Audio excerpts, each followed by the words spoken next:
Before I share today's message, I need to tell you,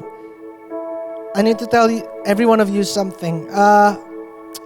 Ketika saya mempersiapkan pesan ini, yang hari ini saya akan sampaikan, I'm really blessed.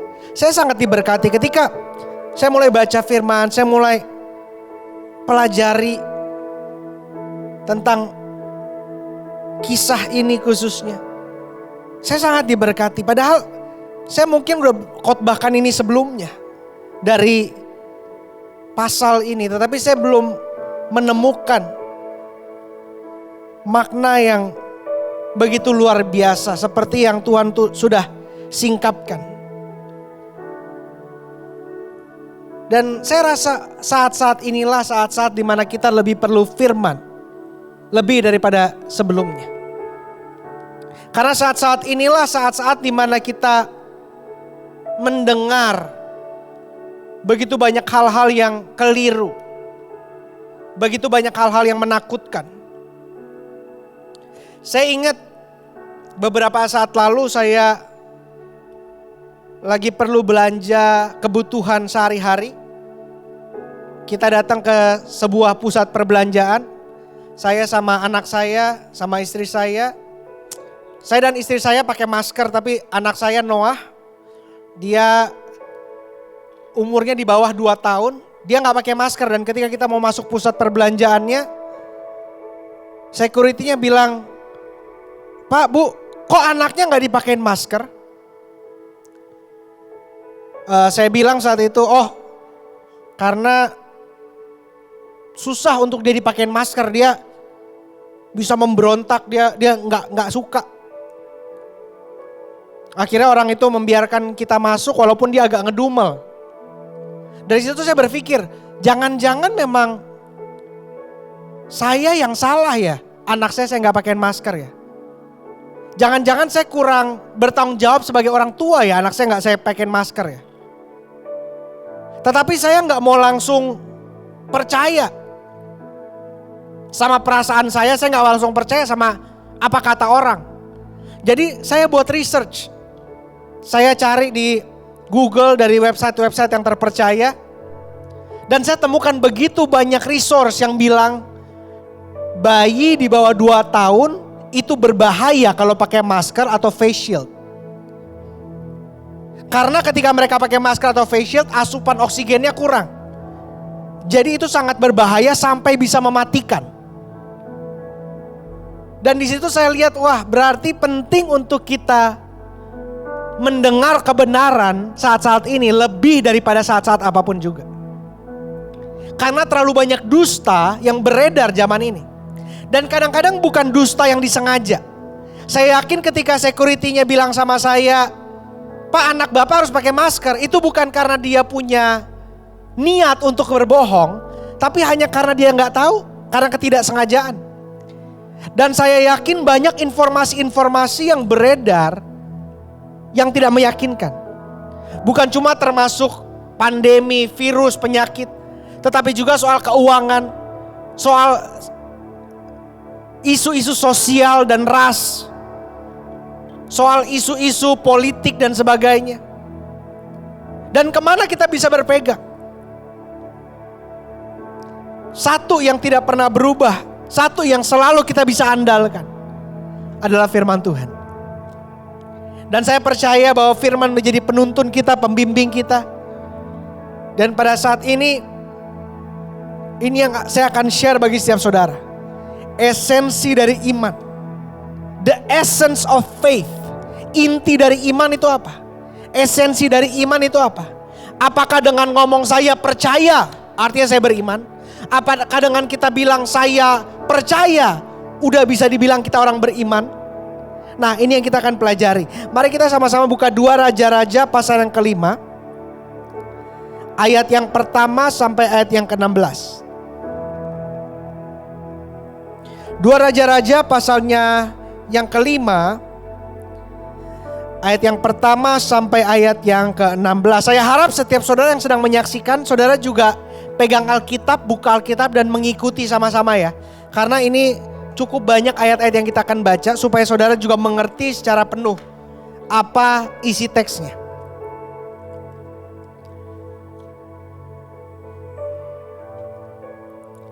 Dua Raja-Raja pasal 5 ayat yang pertama.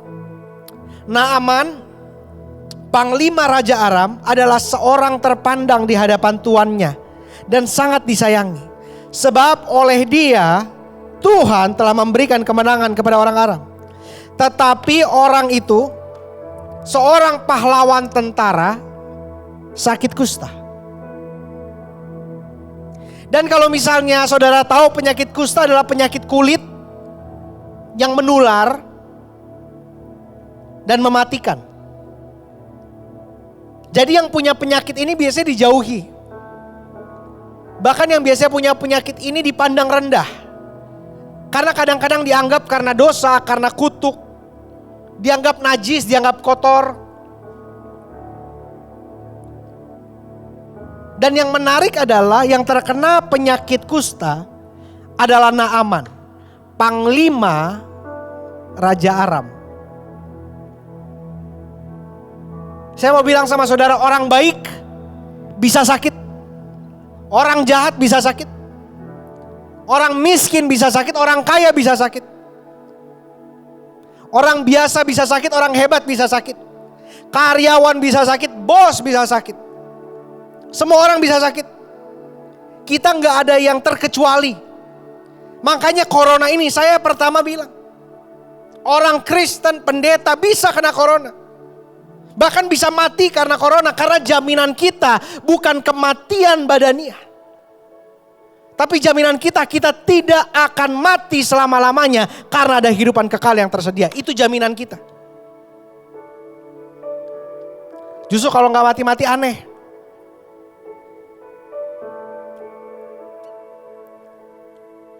Siapapun kita, sehebat apapun kita, ada saat-saat di mana masalah, tantangan yang Tuhan izinkan hanya membuktikan kepada kita bahwa kita tidak memegang kendali segala sesuatu. Dia panglima Raja Aram, harta punya, kekuasaan punya, otoritas punya. Tapi satu yang dia gak punya, kendali atas kehidupannya. Ada saat-saat Tuhan harus sadarkan pada kita bahwa Tuhan yang pegang kendali hidup saya, bukan saya. Ada saat-saat Tuhan mengajarkan kita bahwa He is God over our life. Kita pikir kalau saya sakit saya cukup ke dokter, so dokter bisa selesaikan. Ada saatnya dokter angkat tangan tuh. Ada saatnya semua pintu yang kita harapkan tertutup. Ada saatnya jalan keluar yang kita pikir akan menyelesaikan masalah kita, mengecewakan kita. Orang-orang yang kita harapkan ada bersama-sama dengan kita, tidak meninggalkan kita, mereka juga meninggalkan kita kok. Karena Tuhan mau buktikan, kehidupan ini sia-sia kalau gak bergantung sama Tuhan. Penyakit, masalah keluarga, resesi ekonomi, semua menjadi bukti bahwa bukan kita yang mengendalikan kehidupan kita, tapi hidup kita di tangan Tuhan. Kita jadi sadar, oh iya ya. Selama ini mungkin saya sibuk kerja sampai saya gak sadar. Saya pikir segala sesuatu ada hitung-hitungannya. Saya kerja sekian jam, dapat gaji sekian jam. Kalau sakit ke dokter ada tunjangan sekian. Kita gak bisa ngitung-ngitungnya. Kadang-kadang kita hitung-hitungan kita gak ada artinya.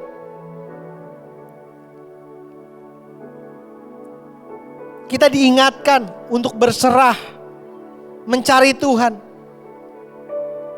Seperti yang lagu tadi bilang, aku berserah. Kita diingatkan untuk berserah kepada Tuhan. Makanya ini yang saya bilang, jangan pernah kita sebagai orang Kristen menyelipkan Tuhan dalam kehidupan kita. Banyak dari kita menyelipkan Tuhan dalam kehidupan kita. Oh, hari kita sibuk nih jam 7 pagi sampai jam 4 sore. Kita selipin Tuhan 5 menit buat doa, makan. 5 menit selipin buat baca Alkitab, 5 menit nyelipin Tuhan. Enggak. Tuhan bukan kita selipin, Tuhan adalah inti, pusat dan sentral dalam kehidupan kita. Segala sesuatu adalah tambahan, Tuhan adalah dasarnya. Tuhan adalah segala-galanya. Jangan kita pikir Tuhan kita selipin. Tapi Tuhan yang menjadi anchor, Tuhan yang menjadi dasar segala sesuatu. Makanya semuanya terpusat pada Kristus. Semuanya terpusat pada salib. Fokus kita yang terutama bagaimana, bukan saya sukses, bukan bagaimana saya bisa hidup kaya, tapi bagaimana saya menyenangkan Tuhan. Itu fokus kita yang terutama. Bahkan fokus kita bukan bagaimana saya bisa nyenengin keluarga. Kenapa saya bilang fokus kita bukan nyenengin keluarga? Fokus kita menyenangkan Tuhan dulu, baru menyenangkan keluarga kita. Kalau fokus kita menyenangkan keluarga dulu, kita rela melangkahi aturan Tuhan. Kita rela korupsi, curang demi bawa anak-anak kita ke luar negeri. Demi beliin istri kita tas mewah. Demi pindah ke rumah mewah, padahal menyakiti hati Tuhan semua yang kita lakukan. Ayat selanjutnya coba kita lihat. Orang Aram pernah keluar bergerombolan dan membawa tertawan seorang anak perempuan dari negeri Israel. Ia menjadi pelayan pada istri Naaman. Berkatalah gadis itu kepada nyonyanya, sekiranya tuanku menghadap nabi yang di Samaria itu, maka tentulah nabi itu akan menyembuhkan dia dari penyakitnya. Nah, ini yang gak diberitakan, kisah Naaman. Semua tahu kisah Naaman, dia sembuh dari kustanya. Tapi kisah Naaman tidak bermulai dari Naaman. Kisahnya bermulai dari iman seorang gadis Israel. Seorang pelayan, seorang budak yang menjadi tawanan, yang melayani dia. Orang yang tidak terpandang, bahkan namanya aja gadis ini gak tertulis. Dia nggak anggap gak penting. Tapi tanpa dia, Naaman tidak akan menerima kesembuhan. Tanpa dia, iman Naaman tidak akan timbul. Nah, makanya ini, terkadang iman kita timbul karena iman orang lain. Maksud saya seperti ini, karena ada yang mendoakan kita, karena ada yang menegur kita, ada yang mengajar kita, karena ada yang mengajak kita ke gereja, ada yang mengirimi kita ayat. Kadang-kadang iman kita timbulnya karena iman orang lain. Mungkin karena guru sekolah minggu kita, karena pendeta kita, karena orang tua kita. Kita jadi beriman karena mereka menuntun kita kepada iman. Dan ingat, gadis ini gadis biasa, orang yang gak dianggap. Tetapi saya mau bilang satu hal, kita tidak perlu menjadi hebat untuk bawa pengaruh. Gadis ini orang biasa tapi dia bisa mempengaruhi Naaman sampai ia beriman. Pada akhirnya Naaman bilang apa? Ia mengakui Allah Israel sebagai Allah yang hidup. Pastikan kita bisa dipercaya karena banyak orang akan mengandalkan kita. Mungkin kita gak sadar, tapi pastikan kita punya passion untuk dapat melihat orang mengenal Yesus. Kita punya hati untuk melihat orang diselamatkan. Bukan cuma kita egosentris mikirin diri kita sendiri, keluarga kita sendiri, keselamatan kita sendiri, tapi kita mikirin keselamatan orang. Coba kita lihat ayat selanjutnya.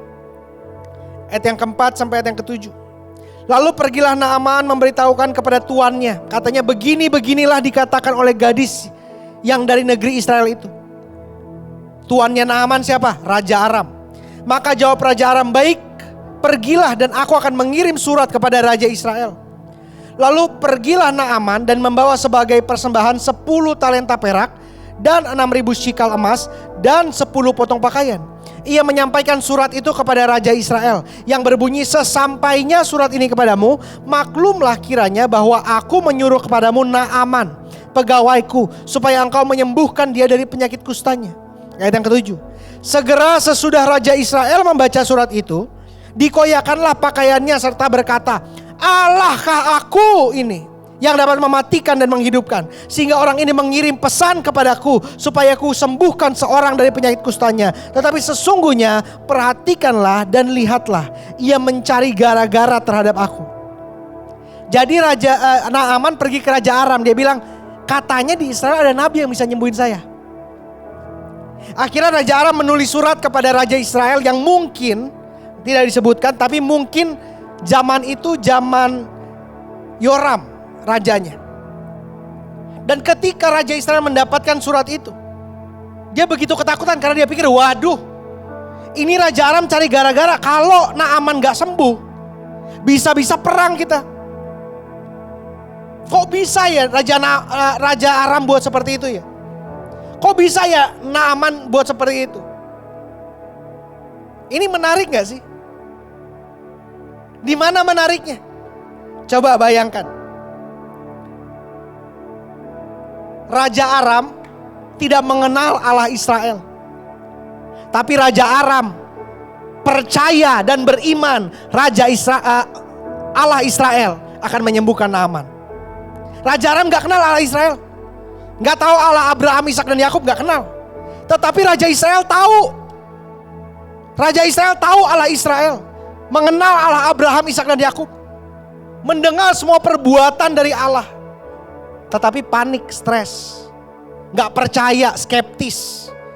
Ragu, tidak yakin. Masa bisa orang gak percaya lebih beriman daripada orang percaya? Orang yang gak kenal Tuhan bisa lebih beriman daripada orang yang kenal Tuhan. Dan ini saya lihat secara langsung terjadi loh. Seringkali saya bilang gini, lebih gampang orang yang bukan Kristen terima mujizat daripada orang Kristen yang skeptis. Yang bilang, masa mujizat ada? Masa Tuhan bisa sembuhkan saya?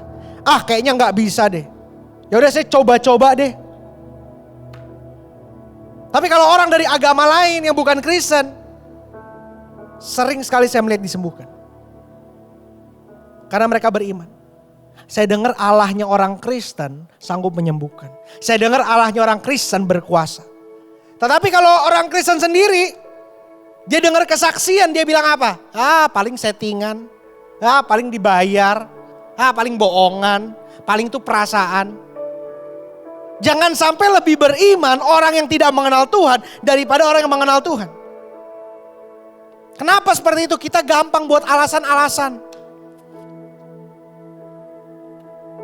Kita gampang comot-comot firman Tuhan dan berkata, dari ayat ini kita comot, ayat ini kita comot, ayat ini kita comot. Akhirnya Yesus sebenarnya udah gak buat mujizat lagi. Kesembuhan udah gak ada. Mujizat itu palsu. Nah itu kan bukan Injil sebenarnya. Mana ada orang yang baca Alkitab dengan yakin, dengan teguh, dengan tekun. Tanpa diajar siapapun dia baca Alkitab. Akhir-akhirnya dia bilang, dari Alkitab yang saya baca, Yesus udah gak menyembuhkan. Mujizat udah gak ada. Gak ada. Orang bisa percaya seperti itu karena didikte, karena diajar, karena dicuci otaknya. Pastikan ketika kita baca firman, kita bertanggung jawab. Bukannya doktrin atau teologi kita harus cocok sama firman Tuhan.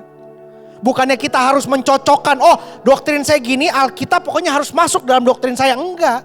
Alkitab yang mengubah kita. Alkitab yang mendikte doktrin kita, bukan doktrin yang mendikte Alkitab kita. Maka itu penting. Bukan doktrin yang mendikte Alkitab kita, tapi Alkitab kita yang mendikte doktrin kita. Coba lihat ayat selanjutnya, yang ke-8. Segera sesudah dengar Elisa abdi Allah itu bahwa Raja Israel mengoyakkan pakaiannya, dikirimnya pesan kepada Raja, Elisa santai. Dia bilang, mengapa engkau mengoyakkan pakaianmu? Biarlah ia datang kepadaku supaya ia tahu bahwa ada nabi di Israel. Tuhan kita yang hidup dibuktikan kepada orang melalui kehidupan kita, melalui perkataan kita, melalui perbuatan kita dan kelakuan kita. Kita harus membuktikan Tuhan kita hidup dari respons kita menghadapi masalah. Respons kita menghadapi tantangan, respons kita menghadapi badai, kehilangan dan sebagainya. Kita harus buktikan Tuhan kita nyata. Makanya jangan sampai saudara jadi seperti orang-orang yang imannya diumpetin. Di rumah pakai kalung salib, kalau keluar kalung salibnya taruh dalam. Malu kalau ketahuan orang, malu kalau kelihatan orang. Iman itu pribadi, saya gak usah umbar-umbar, saya gak usah bilang-bilang, saya gak usah ngomong-ngomong. Orang gak perlu tahu agama saya apa. Itu bukan kekristenan. Kekristenan itu semua harus tahu siapa yang saya sembah. Dari kehidupan saya, dari perkataan saya. Orang lihat hidup saya harus tahu, pasti dia pengikut Yesus. Orang lihat kehidupan kita harus tahu, pasti Tuhan dia adalah Allah yang hidup. Karena ada perbedaan dalam kehidupan kita dan hidup orang yang gak mengenal Tuhan.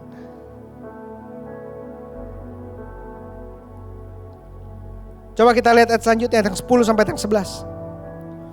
Elisa menyuruh seorang suruhan kepadanya mengatakan, pergilah, mandi 7 kali dalam sungai Yordan, maka tubuhmu akan pulih kembali, sehingga engkau menjadi tahir. Ini menarik nih, Naaman udah datang jauh-jauh ya. Elisa bukannya keluar, tapi dia menyuruh orang suruhan. Ayat yang 11, tetapi pergilah Naaman dengan gusar sambil berkata, aku sangka setidak-tidaknya ia datang keluar dan berdiri memanggil nama Tuhan Allahnya, menggerak-gerakkan tangannya di atas tempat penyakit itu, dan dengan demikian menyembuhkan penyakit kustaku. Yang pertama yang kita andalkan bukan hamba Tuhan, bukan media. Media itu artinya apa? Minyak urapan, media. Kain, media. Doa pendeta, media. Kita bukan andalkan itu, kita andalkan firman Tuhan. Yang menentukan hidup kita bukan didoakan pendeta, tapi respon kita terhadap firman Tuhan. Bukan sesuai pendeta, tapi sesuai respon kita terhadap firman Tuhan. Itu yang menentukan kehidupan kita. Makanya lihat, Naaman ini kecewa karena cara Tuhan buat mujizat berbeda dengan yang dia pikir dan yang inginkan. Saya mau bilang satu sama saudara, jangan mengatur Tuhan, biarkan Tuhan mengatur kita. Naaman mau coba ngatur-ngatur Tuhan. Kan mestinya ya, nabinya keluar, gerak-gerakin tangan, ya saya sembuh. Kok malah saya disuruh PR banget, nyelup di kolam, udah kolamnya kotor.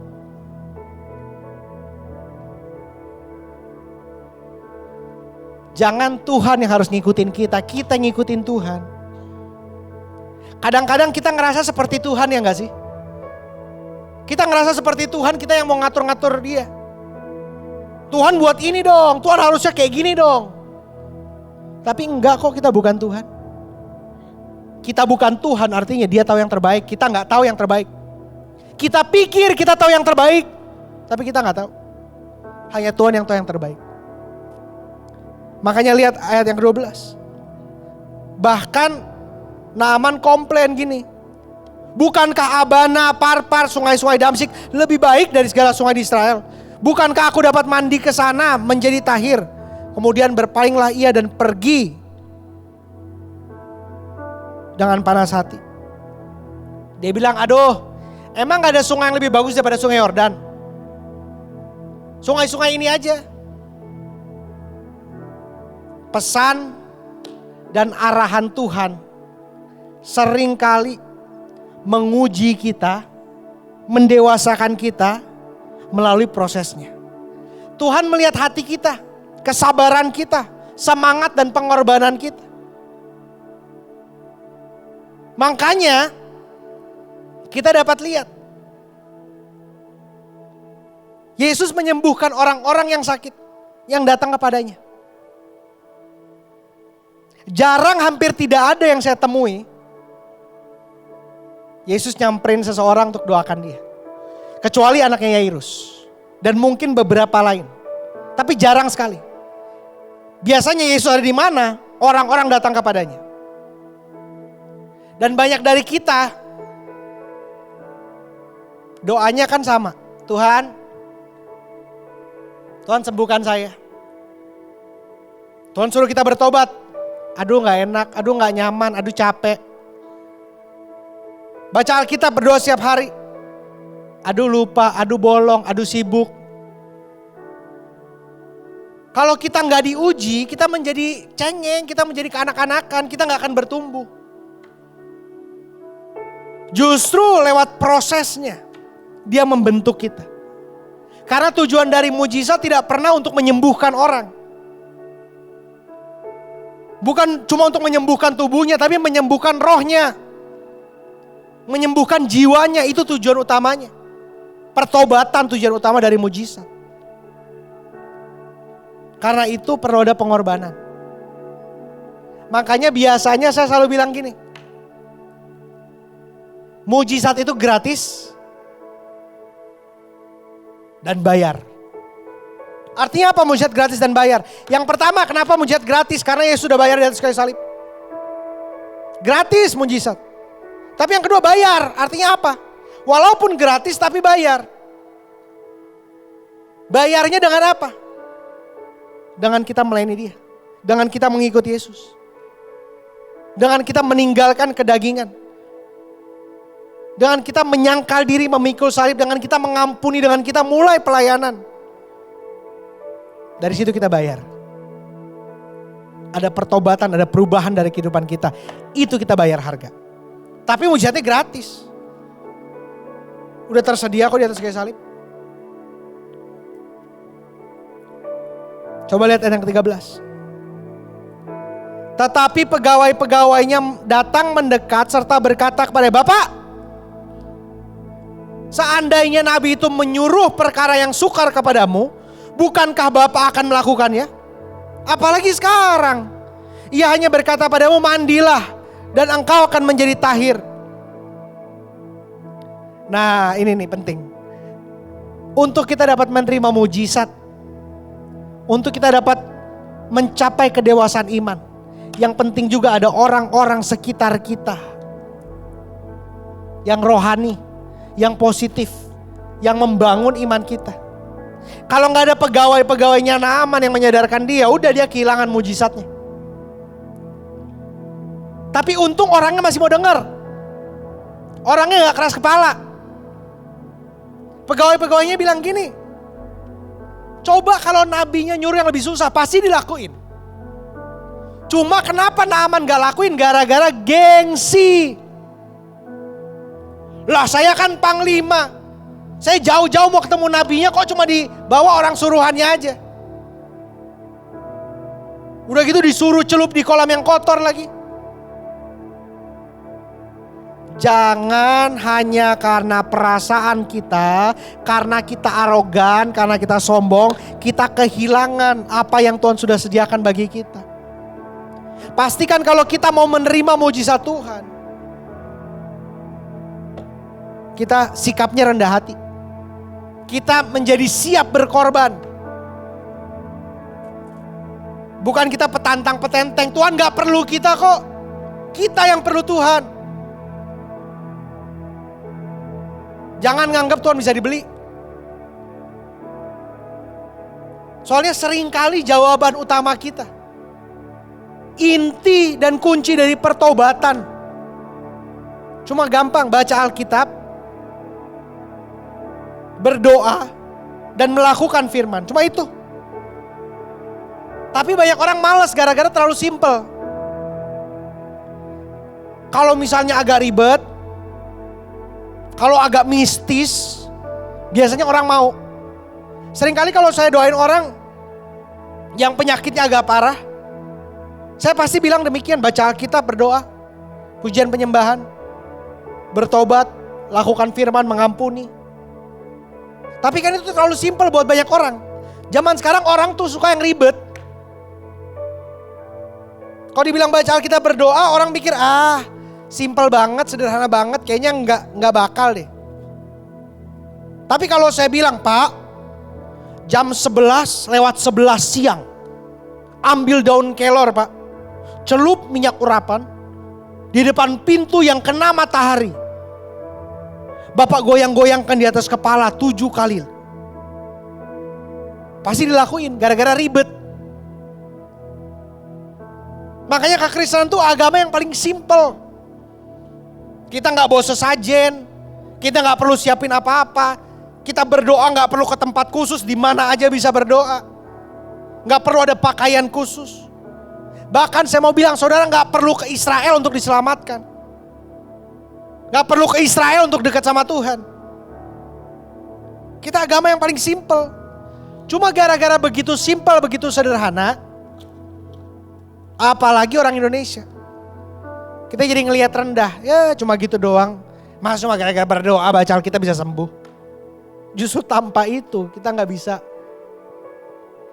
menerima apa-apa dari Tuhan. Ketika saya bertobat bukan gara-gara didoain pendeta. Saya bertobat bukan gara-gara mimpi ada api dari langit. Saya bertobat bukan gara-gara tiba-tiba ada visi kunang-kunang atau apapun itu. Saya bertobat cuma gara-gara satu, saya mulai baca Alkitab. Dari mulai baca Alkitab saya bertobat, saya berubah dalam kehidupan saya.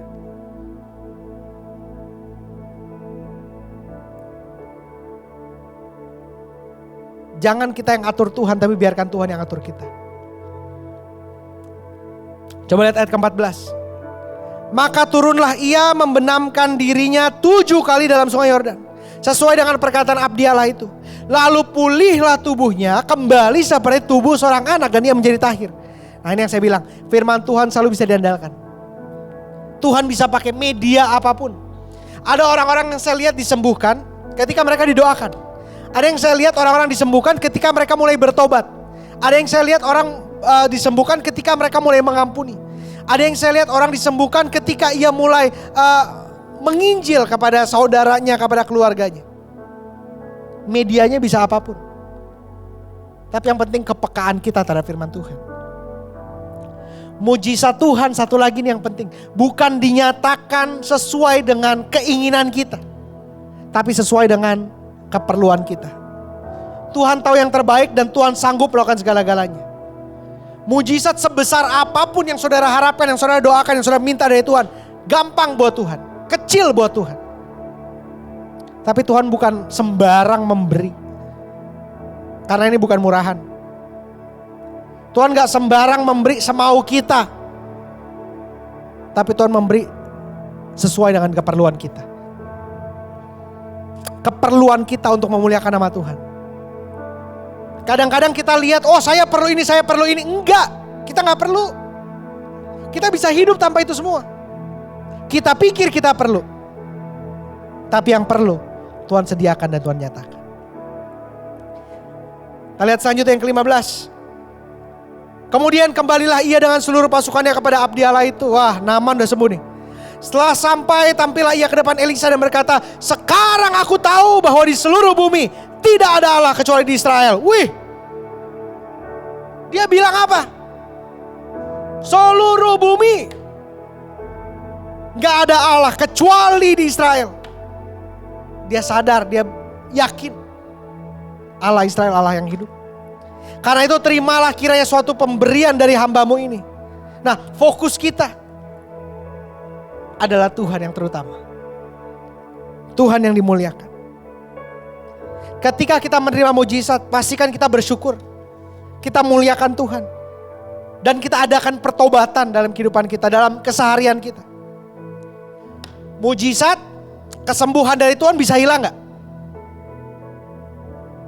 Bisa gak orang udah terima mujizat, sembuh, sakit lagi? Bisa. Bisa banget. Menerima kesembuhan bukan berarti gak mati-mati. Kita bisa sakit lagi. Namun terjadi karena beberapa hal. Yang pertama karena tujuan Tuhan dalam kehidupan kita sudah selesai. Yang kedua, karena kita jatuh dalam dosa, kita menjauh dari Tuhan. Yang ketiga, mungkin ada nazar yang kita gak tepati. Bisa gak sakit lagi? Bisa. Kita ke dokter aja sembuh, bisa sakit lagi kok. Dari Tuhan juga kita sembuh, bisa sakit lagi. Tetapi yang penting bagaimana kita menjaganya. Bukan menjaga kesembuhannya. Menjaga kehidupan kita. Menjaga hati kita. Jaga dengan bersyukur. Setiap hari. Situasi apapun. Muliakan Tuhan. Dan bertobat berbalik. Dan lihat Naaman di ayat yang 15. Setelah menerima mujizat, Naaman tergerak untuk memberi dan berkorban. Kalau kita sudah terima mujizat dari Tuhan, kita harus tergerak juga untuk memberi dan berkorban. Tidak selalu berkorban berarti kasih harta, enggak.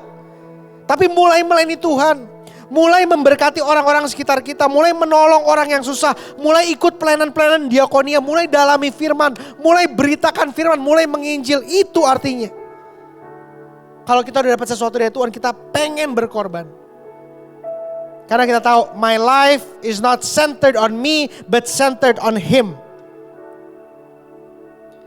Dan yang terakhir ayat 16, coba lihat Elisa bilang apa. Naaman mau kasih pemberian. Elisa bilang gini, demi Tuhan yang hidup, yang di hadapannya aku menjadi pelayan, sesungguhnya aku tidak akan menerima apa-apa.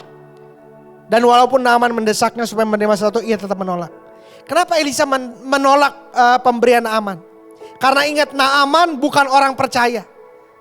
Naaman petobat baru. Naaman tadinya orang gak mengenal Tuhan. Nah, Elisa menolak agar Naaman tahu bahwa mujizat tidak bisa dibeli. Agar mujizat tidak bisa dibeli oleh uang. Saya banyak mendoakan orang sakit. Tetapi satu yang selalu saya jaga adalah integritas. Saya nggak pernah doakan orang demi uang. Beberapa kali saya diundang ke rumah dari gubernur, bupati, sampai pengusaha atau siapapun, pejabat-pejabat yang terpandang. Untuk ke rumah mereka, doakan mereka. Saya tidak pernah mau. Saya bilang kalau mau didoakan, datang ke gereja atau datang ke ibadah. Siapapun yang datang saya doakan. Tapi saya nggak menjual diri dengan bilang, oh saya akan datang asal dibayar, asal diberikan ini. Saya mungkin agak keras ya.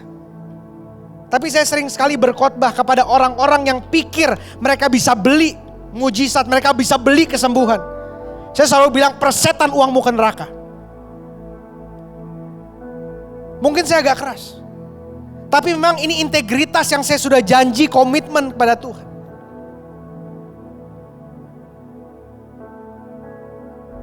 Karena segala sesuatu bukan datang dari saya, semua datang dari Tuhan. Saya nggak bayar kepada Tuhan kok. Saya serahkan hidup saya buat Tuhan. Segala sesuatu pada Tuhan.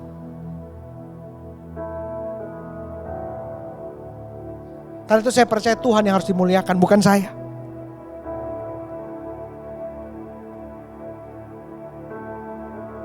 Dan kenapa Elisa menolak pemberian Naaman? Karena Elisa mau nyatakan kepada Naaman bahwa yang Tuhan inginkan lebih daripada harta kita adalah hati kita. Tuhan gak perlu harta kita. Surga tuh begitu kaya. Tapi kenapa kita beri perpuluhan? Kenapa kita korbankan harta kita? Karena kalau hati kita mengasihi Tuhan, mustahil kita gak memberi harta kita. Mustahil kita gak berkorban. Sama aja engkau bilang kau mengasihi istrimu, mengasihi suamimu, tapi engkau pelit. Gak pernah memberikan hadiah. Gak pernah memberikan sesuatu yang dia mau untuk menyenangkan hatinya. Kita memberi bukan untuk menyenangkan Tuhan. Kita memberi sebagai proses diri kita, proses karakter kita. Mendewasakan kita bahwa kita tahu hidup ini milik Tuhan, karena itu saya kembalikan kepada Tuhan. Kalau dari harta aja kita gak kembalikan, apalagi hidup kita. Banyak orang anti perpuluhan, banyak orang anti persembahan. Cuma satu kata, pelit sebenarnya.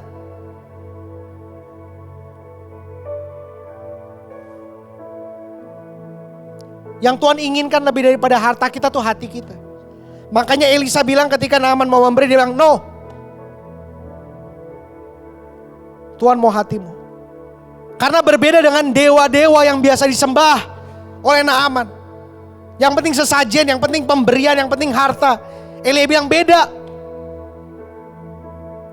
Begitu juga saya percaya. Pastikan kita introspeksi diri.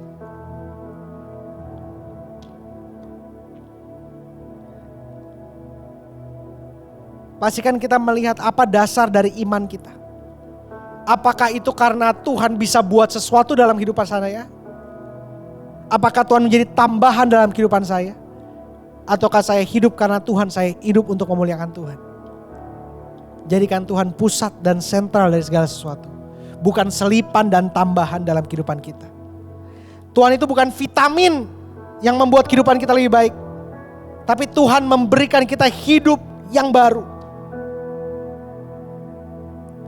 Karena itu berserahlah, andalkan Tuhan karena Tuhan tidak pernah mengecewakan kita. Rencana Tuhan yang terbaik walaupun kita tidak mengerti.